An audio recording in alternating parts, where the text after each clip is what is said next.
Well, Serena Cole, she ran so well, didn't she, in that 100 meters. She's going to lead the Jamaican squad off.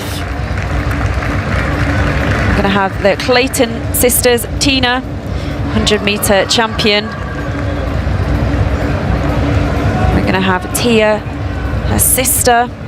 Then we're going to have Karika Hill. She looks one of the hot favourites for the women's 100-meter hurdle titles. That one, of course, is going on tomorrow. Well, we can see from 8, Australia, Italy 7, United States 6, Colombia 5, Jamaica 4, Great Britain 3, Germany 2, Switzerland 1.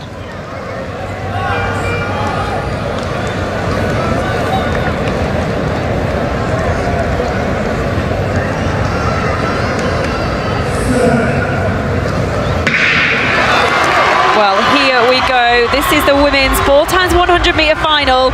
Look at Jamaica. They've started off well. Let's always look at those baton changes. Well, the Jamaican change is a good one. And America are going pretty well there in lane 6, but this is all about Jamaica. Well, Colombia, oh, they were struggling with that baton a little bit there. Well, it does look like it's Jamaica from the United States, Great Britain and Northern Ireland and Colombia, and a real battle there for the bronze medal. Well, all the batons, oh no, Great Britain, it all went wrong for them on the last change, but it is Jamaica, United States of America in second place, and Colombia, the home team, well, the whole of the stadium, yet another medal in this World Under-20 Championships. It's a world record. We have a World Under-20 record broken by the Jamaicans, and virtually nothing went wrong. The 100-meter champion there, Clayton, she had to have a second look at that final baton change, but she still scooted up the home straight to take the gold medal. And when you consider the delays and everything else, what a performance that is. And Colombia, well, they are delighted because they have picked up the bronze medal. Another medal for Colombia at these championships.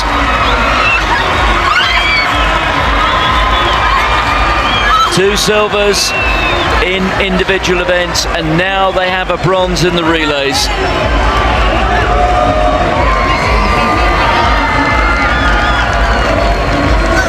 Well, when you see scenes like this, it's very hard not to smile. And we're just hearing that United States in second place. That was a national record for them. Oh my goodness, all the athletes who have come through that US system, who've been on those US teams. The same can be said for Jamaica. For these two squads to be the fastest in history, well, we've seen something quite special here this evening. Well, there you go, that is confirmation. 43.28. Well, the future of sprinting in Jamaica and the United States, it looks in safe hands, doesn't it?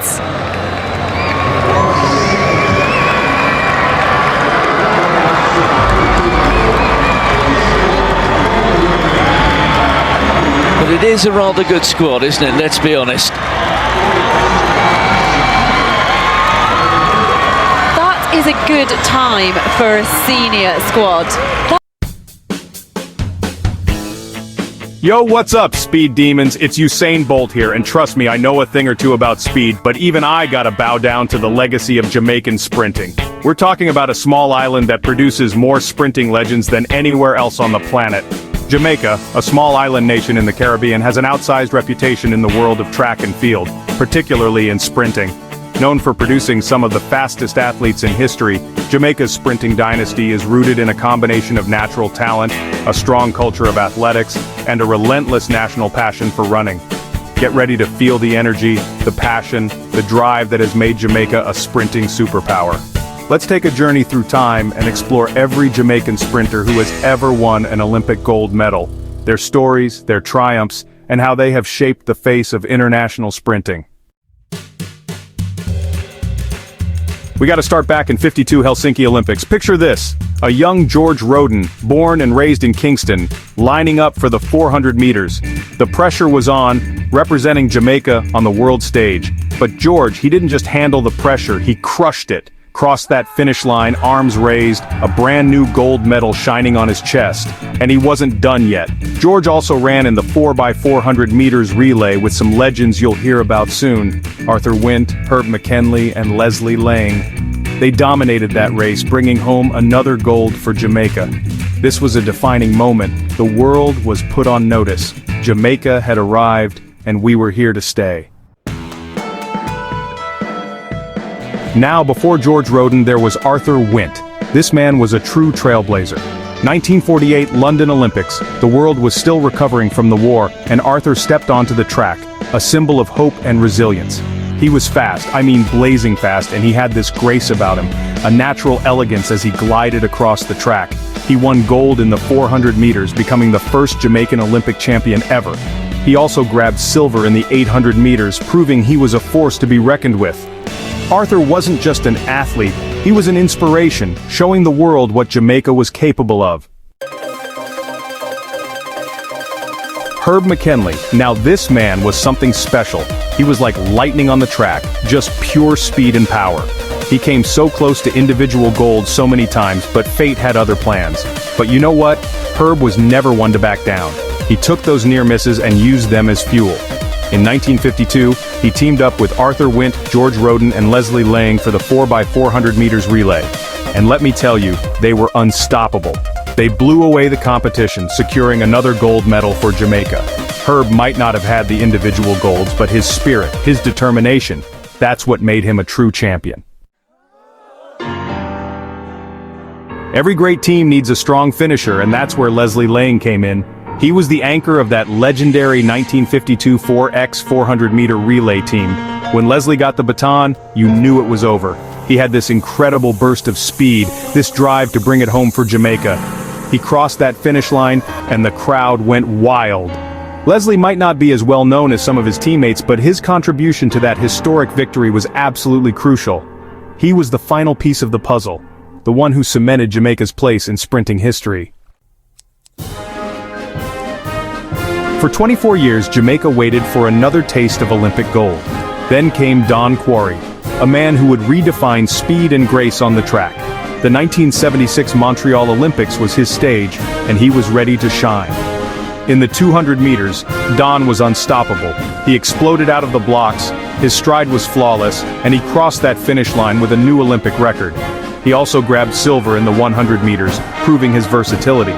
Don Quarry wasn't just a sprinter, he was a symbol of hope for Jamaica, a reminder that we could achieve anything we set our minds to. Atlanta 1996, the world witnessed history being made. Dion Hemmings stepped onto the track for the 400-meter hurdles, ready to etch her name in the record books. She ran with power, with determination, her eyes fixed on the finish line. And then it happened. She crossed the line first, becoming the first Jamaican woman, the first Caribbean woman, to win Olympic gold in track and field. It was a moment of pure joy, a testament to Dion's incredible talent and the growing strength of Jamaican women in athletics. She inspired a generation, proving that anything is possible. Chapter 7. Veronica Campbell-Brown, or VCB as she's known, is a true legend, a force to be reckoned with on the track. She was born to run the 200 meters, and her dominance in that race was something to behold. In 2004 and again in 2008, she stood on top of the podium, Olympic gold glittering around her neck. VCB was known for her incredible start, and her power coming out of the curve. She was a fighter, a true champion who never backed down from a challenge. She also helped Jamaica secure gold in the 4x100 meter relay in 2004, proving her worth as a team player. Chapter 8. Come on, you knew this chapter was coming. What can I say about myself that hasn't already been said? The triple-triple, the world records, the showmanship. It was an incredible ride. But it wasn't just about the medals for me. It was about inspiring people, showing them that anything is possible if you work hard and believe in yourself. I wanted to push the limits of what was considered possible in sprinting. And you know what? We did it. We made history. and those memories will stay with me forever. But even more importantly, I hope I inspired a new generation of athletes to chase their dreams, to believe in the power of hard work and dedication. Chapter 9. Don't let the size fool you. Shelly-Ann Fraser-Pryce is a giant in the world of sprinting. This woman is a machine. She bursts out of the blocks like a rocket and never looks back. Two-time Olympic champion in the 100 meters, she's a true testament to hard work and dedication. She's a 5-time Olympian, and her consistency at the highest level is remarkable. Shelly-Ann is a true inspiration, proving that size doesn't matter when you have a heart of a champion. Elaine Thompson-Herah is a name that will be etched in sprinting history forever. This woman is a phenomenon, a true force of nature on the track. She made history in Rio and then did it again in Tokyo, becoming the first woman ever to win the 100 meters and 200 meters double at back-to-back Olympics. Her speed, her power, her determination, it's truly inspiring to watch. Elaine is a testament to the incredible talent coming out of Jamaica, and she's just getting started. Relay races are all about trust, about knowing your teammates have your back, and Nesta Carter was the epitome of a reliable teammate. He was a key part of those dominant Jamaican 4x100 meters relay teams. His speed and precision on the track helped secure gold in 2012. Nesta might not have the individual golds, but his contribution to Jamaica's relay dominance cannot be overstated. They called him the Beast, and for good reason. Johan Blake was pure power on the track. He was one of the few sprinters who could push me, who could challenge me for those top spots on the podium. He won silver behind me in the 100 meters and 200 meters in London, and his performances were nothing short of incredible. Johan's intensity, his drive, it was inspiring to watch. He was a true competitor, and he helped push Jamaican sprinting to new heights. Chapter 13. Asafa Powell, A Legacy of Speed. Asafa Powell, the former 100-meter world record holder, is a legend in his own right. He was one of the most consistent sprinters of his generation, always a threat to win any race he entered. He finally got his Olympic gold medal in 2016 as part of the 4x100-meter relay team. It was a fitting reward for a man who had given so much to Jamaican sprinting. Chapter 14. The women's relay powerhouse, Stewart, Simpson, and Bailey. Behind every great anchor leg there's a team of incredible women making it happen. Karen Stewart, Sharon Simpson, and Aline Bailey were instrumental in Jamaica's relay dominance. They were the backbone of those teams. Their speed, their precision, their seamless baton exchanges were a sight to behold. They were all incredible individual athletes, but together, they were unstoppable. Chapter 15. Brianna Williams, The Future of Speed. Brianna Williams represents the future of Jamaican sprinting. She was just a teenager when she ran the opening leg of the women's 4x100-meter relay in Tokyo, helping Jamaica secure another gold medal. Her fearlessness, her raw talent, it's a sign of great things to come. Brianna is part of a new generation of sprinters who are ready to carry the torch for Jamaica, to continue the legacy of speed that we've built over decades. Outro: The legacy continues. Jamaica's dominance on the track is not just about talent, it's about culture, infrastructure, and national pride. Events like the Boys and Girls Championships, or Champs, are breeding grounds for future Olympians. Coaches, schools, and athletic clubs all contribute to honing young talent. Even now, young stars like Oblique Seville, Akeem Blake, and Brianna Liston are emerging, hinting at continued success for decades to come. These youngsters are hungry, they're passionate, and they're ready to write their own chapters in the story of Jamaican sprinting. From Arthur Wint's grace in 1948 to Elaine Thompson-Herah's brilliance in Tokyo, Jamaican sprinters have not only dominated the track but also inspired generations globally. Their gold medals are more than just symbols of athletic excellence. They represent resilience, national pride, and the unmatched power of the human spirit. So keep your eyes on the track, because Jamaica, we ain't slowing down anytime soon.